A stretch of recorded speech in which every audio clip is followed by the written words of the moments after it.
Hey, hello, how are you? And good morning. So to start this video off, we're going to talk about the new year coming and this one closing. There have been a lot of awesome games released in 2017, like Hellblade and Resident Evil, just to name a couple. I'm sure there's many more, and there's also some not-so-good ones. Today we're going to be talking about some news related towards Naughty Dog's The Last of Us 2 and God of War 4, or I guess you'd call it God of War 4. I don't really know. It's basically a sequel, even though it's a reboot. So let's go ahead and start off with The Last of Us and what we know so far. Now, as far as we all know, The Last of Us has not been confirmed for a specific release date. We still don't know, other than a little bit of speculation for either late 2018 or very early 2019. Now, here's some good news we have heard recently. During a PSX panel interview with Neil Druckmann, this was said by him. "We've handed off a bunch of levels. We're like 50 to 60%. I don't know how far."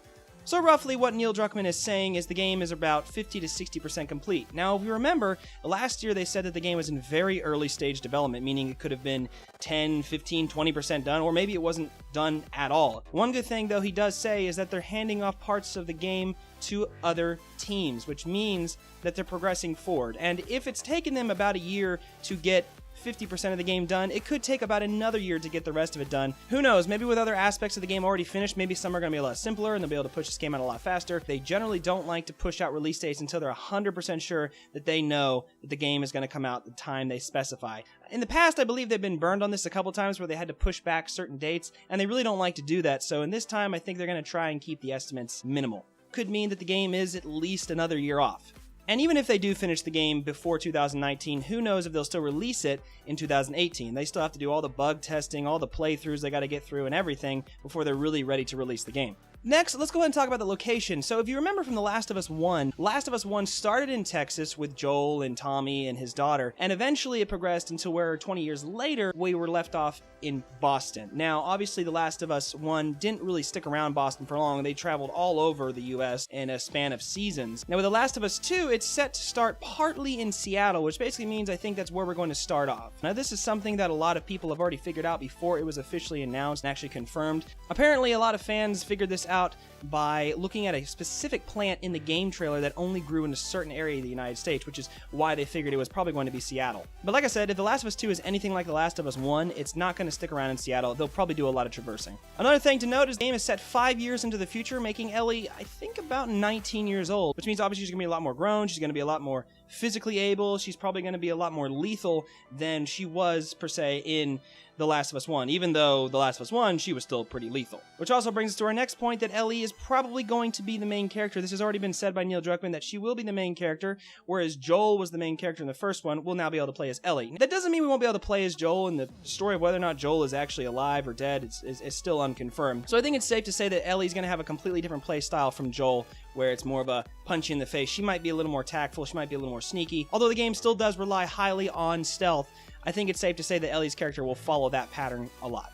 And something that you may or may not have heard, of course, The Last of Us 2 will focus on Joel and Ellie. There was a rumor going around that it was going to be different characters a while back, and I think even Neil Druckmann pitched this at one point. But as far as we all know, the story will focus on Joel and Ellie. Now let's move on to God of War 4, I guess you could call it, even though it's only called God of War. It's basically a sequel. Luckily for this game has actually got an early release date in 2018. I don't know specifically when, but it will be early 2018, so that gives us a little bit of hope on some pretty cool games to play. Now, if you're familiar with God of War 1, 2, and 3, the combat, the whole camera angles, the entire thing about God of War 1, 2, and 3 is totally different from the way this God of War is working. Combat, obviously, camera angles, it looks like story is obviously very different too. And one of the main things too is Kratos now has a son. This is not anything new. Apparently, though, the son is not just there for looks in a story, he's also there for combat. Now, in an interview with marketing producer Aaron Kaufman, he explained this, and I quote, "There's a really cool move where he, Atreus, Kratos' son, jumps on the back of an enemy, and you hit the square button, which is for the sun, and he'll jump above the enemy's back and start firing arrows,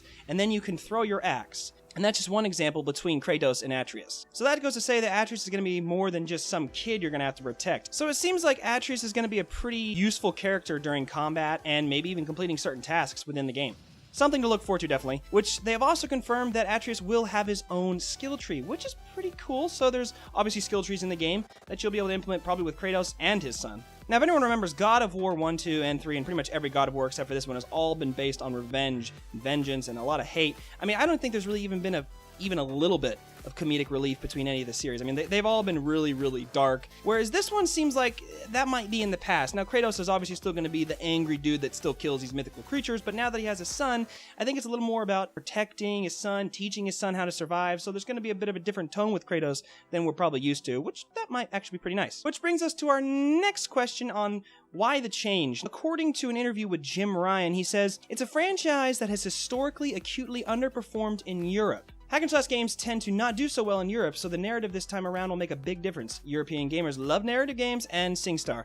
I don't know what that's all about, but basically it seems like one of the main reasons they're changing the game's format from what it originally was is so they can sell more games in Europe, I guess? I don't think it's the only reason, but when you look at it like that, it kind of sounds like the only reason they're making this drastic change to the game is so that way they can make more money off of Europe, which, hey, they are a business, they want to sell games, of course, and they want to reach a broader audience. Like I said, that's probably not the only motivating reason, but it is one of the reasons why. Another big thing, too, would be, are we killing gods in God of War? Obviously, the main theme of God of War is that he's seeking revenge on the Greek gods because they gave him a bad deal. And after looking at the E3 trailer, we did see what was called a world serpent, which I guess is some kind of giant god monster. Not really 100% sure, but according to Norse mythology, it's usually not a good sign when this guy appears. And apparently, whenever he raises his tail, Ragnarok begins, which is Ragnarok is the apocalypse, the Norse apocalypse, which is interesting. So it almost sounds like we are trying to stop the apocalypse rather than creating the apocalypse. If you play God of War 3, you realize that Kratos didn't do a whole lot of good for the world. However, in the trailer, it seems like the World Serpent wants to help Kratos and his son, so whatever that's about, I don't know. The story is still not 100% sure what's going on there.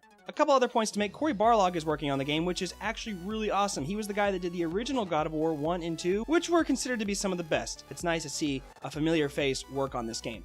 Now, if you haven't noticed, this is one of my first videos to do of a video like this. I usually do Let's Plays and stuff like that, and maybe like a funny moment, so this is kind of out of my realm, but I really enjoyed doing this video, and I hope you guys liked it. And if you did, leave a like, and if you want to see more content like this, including Let's Plays and all that stuff, well then consider subscribing to the channel. Anyway, guys, that about does it. I'll see you in the next video. Y'all take care.